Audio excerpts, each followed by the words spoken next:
Bienvenue chers spectateurs. Aujourd'hui, nous partons à la découverte de l'un des chapitres les plus fascinants de la Seconde Guerre mondiale, comment les Alliés ont trompé Hitler en Normandie. Ce sujet est non seulement captivant, mais il révèle également l'ingéniosité et le courage dont les forces alliées ont fait preuve pour planifier l'invasion. Vous ne voudrez pas manquer les détails incroyables sur les opérations de diversion et les stratagèmes utilisés pour berner l'ennemi. Restez jusqu'à la fin pour en savoir plus sur cette incroyable histoire. N'oubliez pas de vous abonner à notre chaîne, de liker cette vidéo et de laisser des commentaires. Maintenant, commençons. Normandie, comment les Alliés ont trompé Hitler. La Normandie, une région pittoresque située dans le nord-ouest de la France, est souvent associée à la célèbre bataille du débarquement qui a eu lieu lors de la Seconde Guerre mondiale. Mais saviez-vous que les Alliés ont utilisé des techniques de tromperie ingénieuses pour berner Hitler et ses troupes?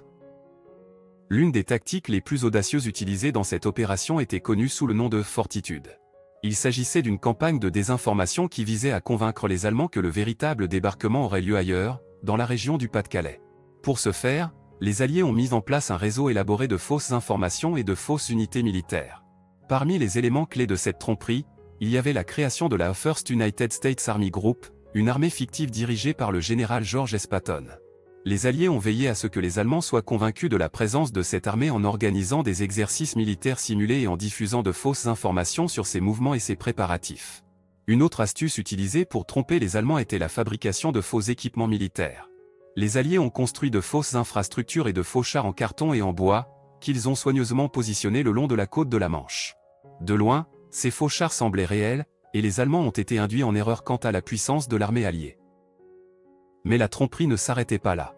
Les Alliés ont également utilisé des signaux de reconnaissance falsifiés pour brouiller les communications ennemies. Ils ont diffusé de fausses informations sur les plans de l'opération et ont même utilisé des agents doubles pour semer la confusion parmi les rangs allemands. Une anecdote intéressante est celle de l'opération Mincemeat, une opération d'intoxication qui a eu un impact significatif sur le débarquement en Normandie. Les Alliés ont utilisé le corps d'un homme mort, habillé en officier britannique, pour transporter de fausses informations sur le lieu de l'attaque.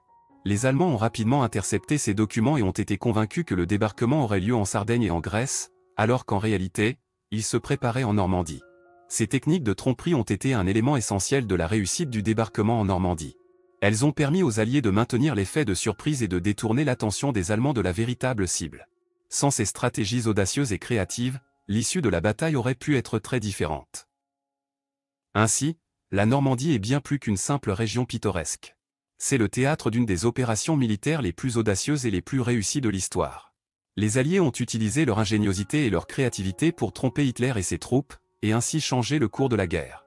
La Normandie reste un symbole de courage et de détermination, rappelant à tous l'importance de la ruse et de la stratégie dans les conflits militaires.